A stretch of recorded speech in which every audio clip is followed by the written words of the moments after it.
Buenos días y felices Pascuas. El día de hoy en el Evangelio es un Evangelio muy sencillo. Una narración que pareciese es muy pobre comparada con las demás narraciones que hemos estado reflexionando sobre las apariciones de Jesús resucitado. Y no me malinterpretes, si nos detuviéramos a ver cada detalle de una de ellas, pudiéramos escribir un libro u organizar un retiro hablando solamente de una sola de esas apariciones. Pero comparada con la del Evangelio del día de hoy, es un poco sencilla porque nos tiene que provocar una reflexión no solamente intelectual, sino en nuestra forma de vivir. Resulta que cuando nosotros, si se trata de creer en las malas noticias, somos muy buenos para creer inmediatamente en lo que nos dicen. Incluso a veces hasta muy ilusos, porque ni siquiera tenemos los detalles cuando ya estamos hasta contando lo que se nos dijo cuando se trata de una mala noticia. Pero creer una buena noticia es más difícil. Nos cuesta creerlo e incluso ni siquiera lo compartimos cuando se trata de buenas noticias. Te doy este ejemplo.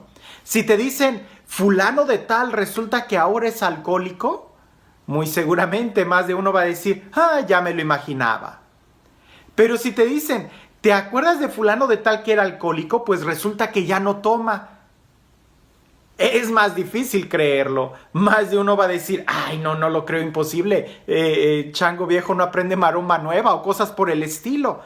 Es más fácil y es como una tendencia muy humana, muy carnal, muy de la carne, el creer rápidamente en las malas noticias. Pero creer una buena noticia cuesta un poco. En el Evangelio del día de hoy, Jesús escoge a personas con un pasado para transmitir una buena noticia. Por ejemplo, de una manera muy singular, el evangelista dice que Jesús se le apareció a María Magdalena y hasta pone el adjetivo calificativo de la que había expulsado demonios. Pues, ¿qué otra María Magdalena había? Era suficiente que dijera María Magdalena, pero si el evangelista quiere subrayar el pasado, es porque la encomienda que le da a ella tiene que tener un efecto en los discípulos. Y los discípulos no creen en las palabras de María Magdalena.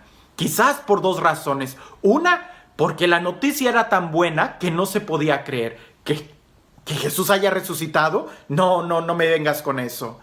Y la segunda es que se te apareció a ti en lugar de a nosotros, tampoco. Y luego llegan aquellos dos discípulos desertores por los cuales se les había aparecido en el camino y llegan y les dicen, a nosotros también se nos apareció. Y lo mismo pudiera significar, pero ¿por qué a ustedes que han sido malos o que estaban desertando, vienen y se les ha aparecido el Señor y no a nosotros? La actitud es la misma.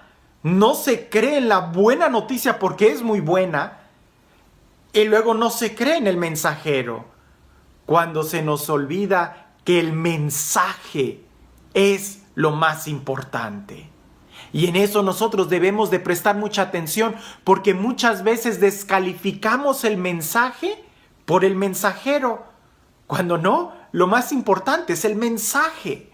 Ahora, Jesús se les aparece y les reprocha la falta de fe, de que no habían creído por el mensaje que Jesús nos había mandado a ellos. Creer en el resucitado tiene que ser algo, es quizás la piedra fundamental de toda nuestra fe. Es el motor de nuestro creer. No es solamente creer en una doctrina que suena lógica, sino es creer en una persona concreta que ha resucitado, que ha triunfado y que nos ha mostrado no solamente el más allá, sino la importancia del vivir en el más acá, de vivir, porque es vida lo que Él vino a traernos. Y es que creer en que Dios hace maravillas y que incluso esas maravillas las hace en personas concretas, es el primer paso para creer que también Dios puede hacer maravillas en cada uno de nosotros. Movernos a creer que Dios puede hacer posible que aquella persona cambie, que deje el alcoholismo, que se convierta en un buen padre de familia, que aquella señora deje de ser chismosa. Creer que es posible que Dios haga esos cambios en esas personas es el primer paso para creer que Dios también en nosotros puede hacer ese cambio en nuestra vida si nosotros nos disponemos. No se trata solamente de creer intelectualmente, que es importante porque nuestra fe no es una fe ciega, es una fe que ve, pero es importante que nosotros creamos intelectualmente, pero es más importante lo que va a continuar en ese creer, que es toda una acción de vida. Ha habido muchos estudios sobre la resurrección de Jesús.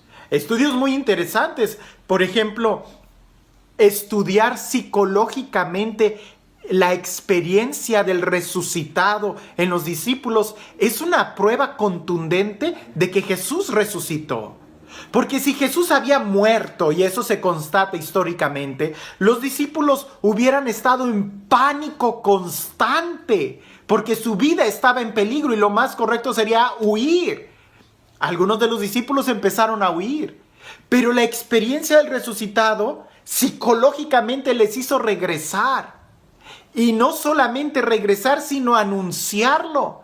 Y cuando los compañeros, porque los discípulos, los apóstoles empezaron también a ser asesinados o empezaron a entregar también la vida como Jesús, los demás, lejos de llenarse de temor, se llenaban de esa valentía más fuerte, porque el efecto de la resurrección cambió totalmente la psicología. No es una psicosis, no es que hayan quedado locos. Quizás eso hubiera pasado si solamente uno de ellos se hubiera vuelto histérico y hubiera salido a contar un sueño. Pero que todos hayan tenido esa experiencia habla de una realidad histórica. Hay otro estudio que pudiera ser el estudio cultural. ¿Sería posible que hubieran tomado un cuerpo que se lo hubieran robado?